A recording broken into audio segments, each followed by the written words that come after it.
Hello friends, आपके अपने YouTube channel ज्ञान की रफ्तार में आप सभी का स्वागत है।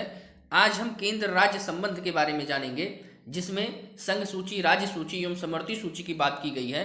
कितने अनुच्छेद से लेकर कितने अनुच्छेद तक इनकी बात की गई है, कौन कौन से विषय हैं, संघ सूची में कौन से विषय हैं, राज्य सूची में कौन से विषय हैं, समवर्ती सूची में कौन से विषय हैं, इस पे हम चर्चा करेंगे और इनको थोड़ा सा ट्रिक के माध्यम से सीखेंगे ताकि एग्जाम में आपसे गलती ना हो यदि आपसे इससे रिलेटेड क्वेश्चन पूछे जाते हैं।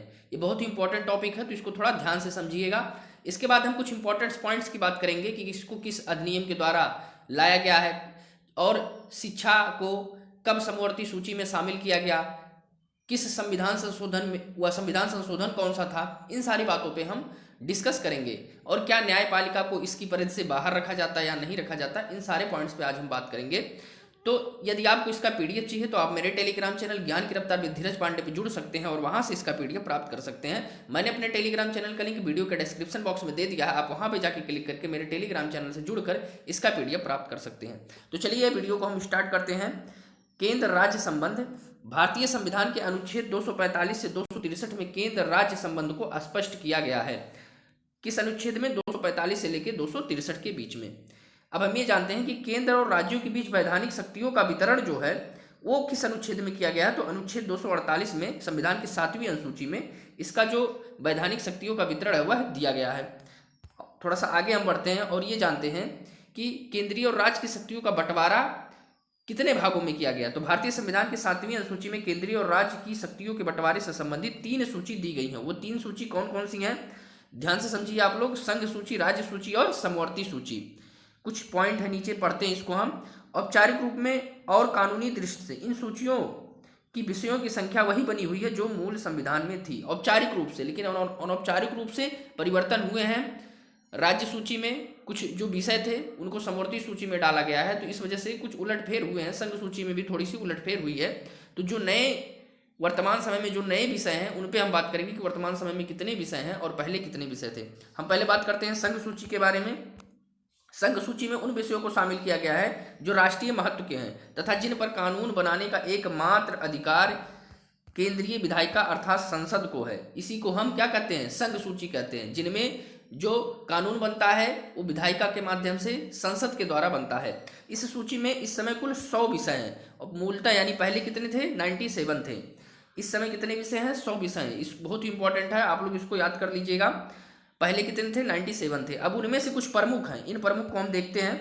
पहले रक्षा, विदेशी मामले, युद्ध, अंतर्राष्ट्रीय संधि, अणुशक्ति, सीमा शुल्क, जनगणना, विदेशी ऋण, डाक एवं तार, पर्यावरण, टेलीफोन, विदेशी व्यापार, रेल तथा वायु एवं जल परिवहन आदि। ये सारी चीजें जो हैं वो किस में आती हैं?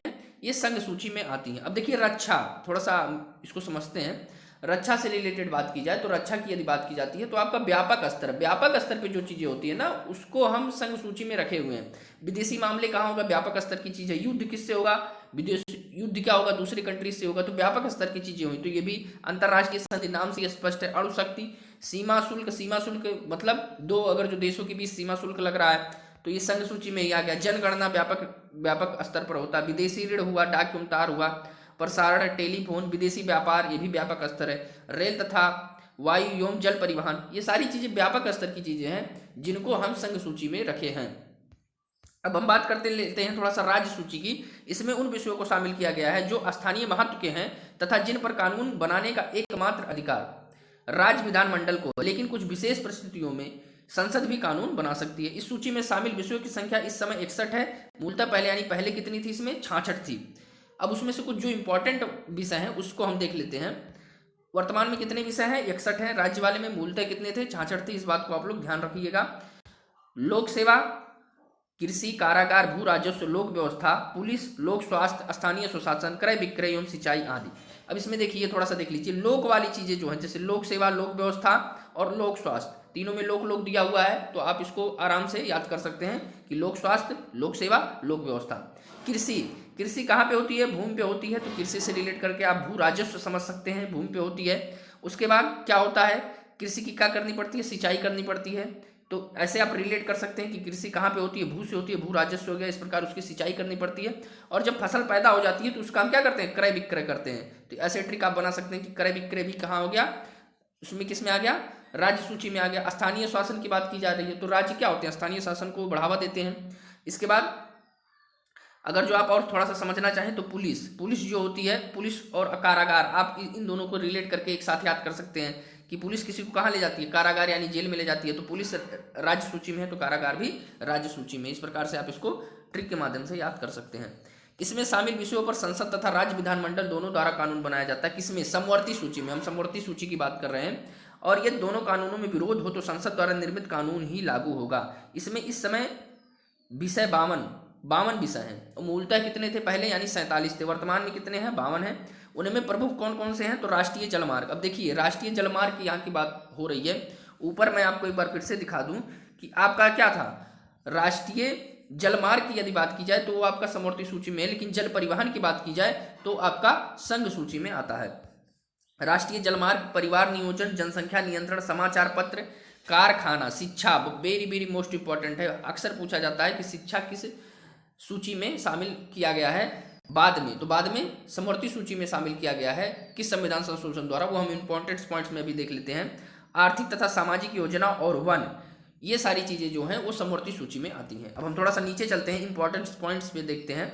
संविधान के 1976 में संशोधन 42 के द्वारा, यानी 42वें संविधान संशोधन 1976 के द्वारा वन, शिक्षा, जनसंख्या नियंत्रण व परिवार नियोजन, बाट व माप, जानवर तथा पक्षियों की सुरक्षा आदि विषयों को समवर्ती सूची में शामिल कर दिया गया है। बहुत ही इंपॉर्टेंट पॉइंट है। ऐसे पूछा जाता है कि शिक्षा को कब समवर्ती सूची में शामिल किया गया, किस संविधान संशोधन द्वारा, तो 42वें संविधान संशोधन सन 1976 द्वारा। शिक्षा के साथ साथ जनसंख्या नियंत्रण, वन, परिवार नियोजन, बाट व माप, इन सबको जो है समवर्ती सूची में शामिल किया गया था।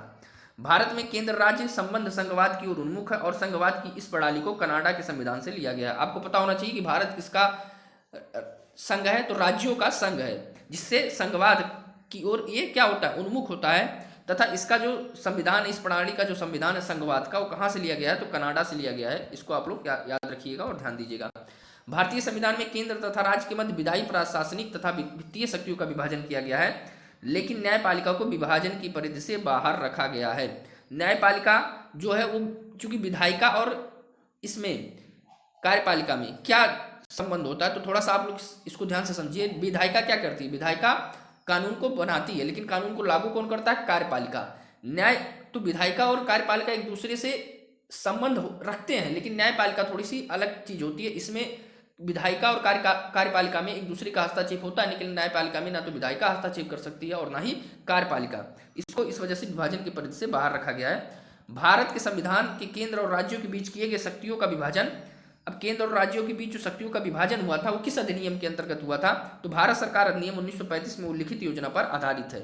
1935 का जो अधिनियम आया था, भारत सरकार अधिनियम, उसी के आधार पर केंद्र और राज्यों के बीच के शक्तियों का विभाजन किया गया है। Very very most important line है ये। शिक्षा संविधान की समवर्ती सूची में कवें स्थान पे अंकित है, तो 25वें स्थान पे अंकित है शिक्षा समवर्ती सूची में। उम्मीद है कि ये वीडियो आप लोगों को पसंद आया होगा। यदि आपको इसका पीडीएफ चाहिए तो आप मेरे टेलीग्राम चैनल ज्ञान की रफ्तार विद धीरज पांडे पे जुड़ सकते हैं। मैंने अपने टेलीग्राम चैनल का लिंक वीडियो के डिस्क्रिप्शन बॉक्स में दे दिया, आप वहां पे जाके क्लिक करके मेरे टेलीग्राम चैनल से जुड़कर इसका पीडीएफ प्राप्त कर सकते हैं। यदि वीडियो अच्छा लगा हो तो लाइक कर दीजिएगा। यदि आप हमारे चैनल पर नए हैं तो चैनल को सब्सक्राइब कर दीजिएगा और बेल आइकन को प्रेस कर दीजिएगा, ताकि आने वाले वीडियोज का नोटिफिकेशन आप लोगों को मिल सके। धन्यवाद।